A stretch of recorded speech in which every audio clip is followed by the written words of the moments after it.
فبنتفرج على تجربة لطيفة. اتفضلوا معايا. I came to Egypt 2 years ago, specifically Alexandria, and even more specifically, this space that Gudrun runs, to volunteer to work here, to make it habitable. It was an international organization that brought 25 of us here from all over the world to work in this, to volunteer to work in this space for 3 weeks. I formed a bond with Gudrun at that point, and I told them that I would be back. I just loved the vitality in Alexandria. I felt that the art community here was so vibrant, so rich in a lot of ways that I don't see in New York anymore, ways that I felt back in the 1970s in New York, when New York was a little more gritty. I was part of a group of 30 artists who worked together called collaborative projects. And some members of the group did similar things. They appropriated empty spaces and had art shows in these vacant buildings. So I had a real affinity with what Gudrun is doing.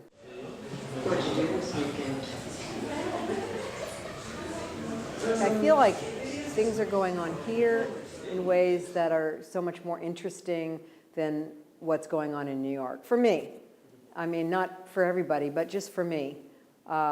Things seem very canned in New York, very packaged, very competitive. And so I like the freshness that I see here. So I'm so glad to be back in this capacity and to share my work.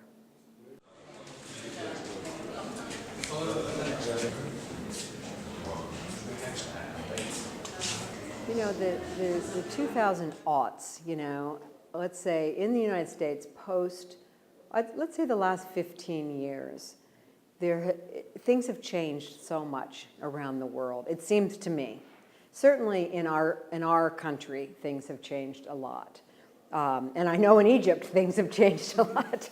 Yeah, so there's just so much going on, so much corruption, so much greed, so much, and what that leads to, war, famine, poverty, and then we've got global warming on top of that. So, you know, 10 years ago, maybe not 10 years ago, but at some point I was really depressed, and I was looking at these photographs that I saw in the news of malnourished children, actually starving children, not just malnourished, but starving children. So I took my video camera and just started videotaping close to the page of the magazine, and was sobbing. And I just started I just felt like I was doing some kind of personal purging, you know, a ritual to somehow make it all better. I knew that was impossible, and it still is impossible for me to make it all better, but that's what I did. And when I looked at the videotape, I saw images that really, that struck me as being beautiful. Despite the horror of what I was videotaping, I saw these beautiful images that I grabbed from the video. And then I've been doing that ever since, just looking at news magazines and photographing the photographs.